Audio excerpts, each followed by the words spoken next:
The sirens shattered the silence of the October night, screaming down quiet suburban streets where only minutes earlier the world had been asleep. Curtains twitched, neighbors rushed to their porches, and within seconds the stillness was replaced by flashing red lights bouncing off walls, off cars, off the faces of frightened families who stood barefoot on lawns in their pajamas.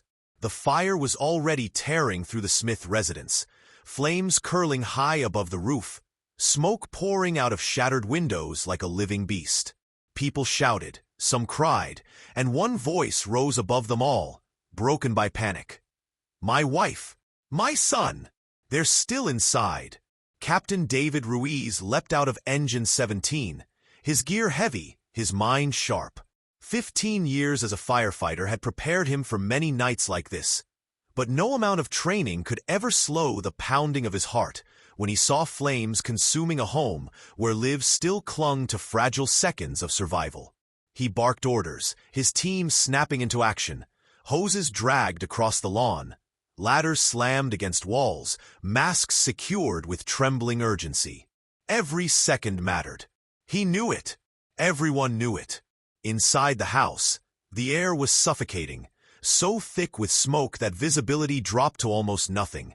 Ruiz forced his way through with practiced steps, his flashlight cutting through the darkness like a desperate prayer. The crackle of fire mixed with the groan of the collapsing roof above him, the kind of sound that promised only minutes, maybe seconds, before the entire structure gave way. His radio buzzed with warnings, but he pressed deeper. The family was still in there. He could feel it. Then in the haze, he found them. To his left, a teenage boy pinned under a heavy wooden beam, coughing violently, eyes darting wildly with terror as he gasped for help. His voice tore through the smoke. "Please, please don't leave me." To his right, further back in a bedroom, an older woman lay on the floor. She was unconscious, unmoving, her body barely showing signs of life. Ruiz's chest tightened as the weight of the moment pressed harder than the smoke on his lungs. 2 lives. 1 choice. His training screamed protocols. Assess survivability. Move fast. Secure the victim who had the best chance. But in that moment, training and humanity clashed. He could hear the boy's cries, feel the house rumbling as if death itself was counting down. The roof moaned above him, a sound no firefighter ever ignores. On his shoulder, time placed its cold hand and whispered, "Decide now." He pulled at the beam, straining until his muscles screamed, freeing the boy just enough to lift him.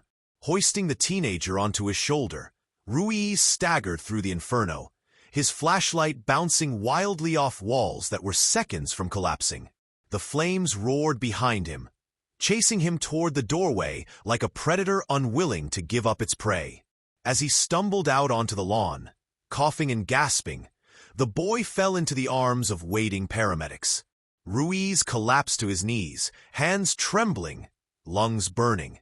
And then came the sound, the deafening crash of the roof caving in, consuming the room where the woman still lay. The moment was final. There was no going back. For a heartbeat, the crowd outside was silent, stunned by what they had just witnessed.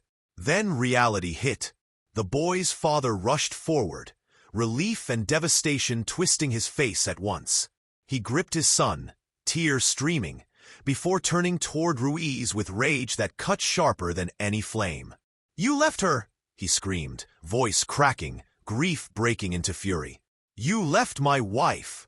The neighborhood, once unified in horror, now split before their eyes. Some rushed to embrace Ruiz, praising him for saving a young life when everything seemed lost. Others stared with burning judgment, whispering accusations that would soon echo far beyond that street. By morning, news crews swarmed the block. Cameras captured the charred skeleton of the Smith house, the grief of a widower, the shaky but alive teenager, and the exhausted firefighter whose choice was now plastered across headlines. One station called him a hero. Another asked if he was a coward. Social media erupted. Hashtags formed, Hashtag Hero Firefighter trended beside hashtag Justice for Linda. Opinions polarized within hours, dividing a community and soon a nation. For Ruiz, the fire wasn't over. It had only begun. He was named in a lawsuit, accused of negligence, of abandoning his duty when 2 lives hung in his hands. Prosecutors built their case around morality cloaked in law. They showed diagrams of the house, brought in experts who insisted that both victims could have been attempted if Ruiz had acted differently. They painted him not as a man, but as a machine. A firefighter whose oath demanded he risk everything, even if it meant losing himself in the flames. The defense fought back, presenting Ruiz not as a symbol, but as a human being. A man who had given 15 years to protecting strangers, a father himself, a firefighter with a spotless record and countless rescues behind him. They called in chiefs, paramedics, and survival experts, each testifying that Ruiz made the only choice possible in the seconds he had. To try to save both would have been to lose them all. The courtroom became less about evidence and more about morality, less about fire and more about the fire inside people's hearts. Outside, the trial became a spectacle. Talk shows debated his decision, ethicists argued over what bravery really meant, and Ruiz's name became a symbol for everything people believed about sacrifice, heroism, and duty. His family was dragged into the storm, his teenage daughter bullied with taunts of, "Your dad's a murderer," his wife receiving hate mail alongside letters of support. For every voice that called him a savior, another called him a killer. Through it all, Ruiz sat silently in court, replaying those seconds again and again in his mind. The smoke, the boy's cries, the still body of the woman, the sound of the roof giving way. Could he have done more? Was there another path? Did he choose life, or did he choose wrong? The jury wrestled with the same questions, locked in hours of deliberation that felt heavier than the fire itself. They were asked not just to decide Ruiz's fate, but to define what it means to be human in moments when no perfect choice exists. Was he a hero who saved a boy, or a man guilty of letting someone die? When the verdict came, it satisfied no one. Some wept in relief, others shouted in outrage, but everyone left knowing that no ruling could rewrite what happened inside that burning house. The flames had taken more than a life. They had taken certainty.